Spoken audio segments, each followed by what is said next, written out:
Impact, the moment of truth. We've all heard that, yet the majority of golfers still struggle with delivering that club into the golf ball efficiently.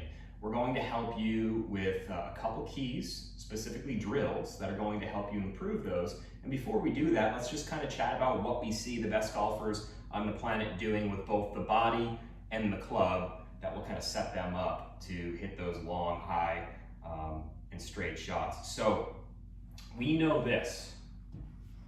The golf club, as it's working into the golf ball, specifically with an iron, I have a 7-iron here, is working some version of downward.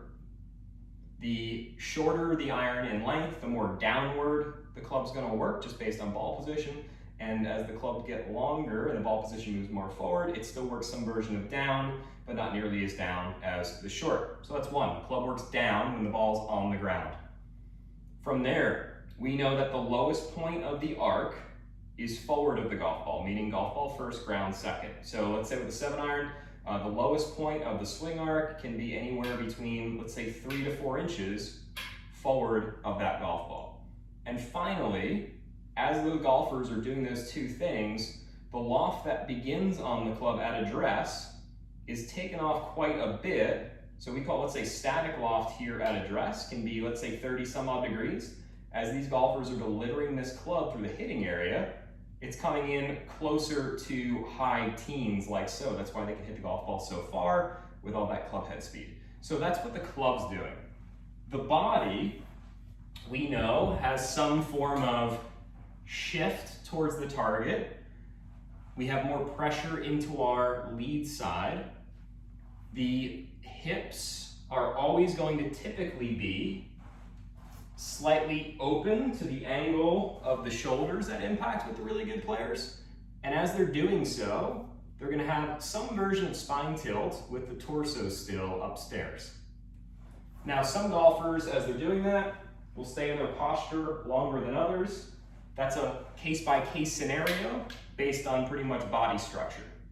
So that's what we know what the club and the body are doing. Now, a great drill to help us with a number of those things would be to start off by just having a ball on the ground, have another ball in our pocket. It's a Mike Bender drill.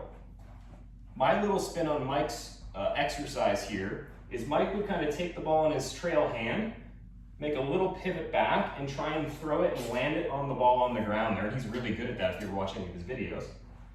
My variation is to try and do something similar in the backswing, but I actually try and get my ball to bounce just forward of this golf ball here, like so.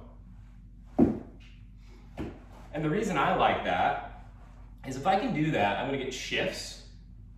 So I got recentering. I'm gonna be able to kind of have that right palm be down to the ground. I'm gonna still have some structure in my right arm. It's not gonna be completely straight this way. I'm gonna have the turns and the tilts that we're all looking for that we see in the best players. So that's where I like to start. After I get a good feel for that, I'll then take my setup, and again I have a 7-iron here. I'll take my setup. Without moving my body, I'm just gonna pretty much take my hands and forearms and put them in a position that looks like this. So on the video here, you're gonna see the club head's almost right in line with my hands. Maybe that club's slightly, toe down, which I like. Body's still square. I'm gonna make a really small pivot here, and I'm gonna come in, I'm gonna hit. Now what I like about this is from the face on as I do this, see how it puts my, my right elbow almost into my right rib cage? Kind of has already that pre-bend that we see in the best players in the world at impact. You're never gonna see a really good player at impact where their trail arm is this way. I mean, that's what I would see on the lesson tee with the average golfer that has issues with ball striking and slicing. So I like that a lot. And then a little pivot, you keep that structure. You're coming in, and you're gonna kind of have the structure, the hands and the forearms that's needed as we're getting forward, turning, and tilting. So the exercise would look like this. And you can just hit little punch shots getting that feel, and I would go back and forth. Then I would get another ball on the ground, another ball in my pocket, do the little Mike Bender exercise, and then follow it up with the previous drill.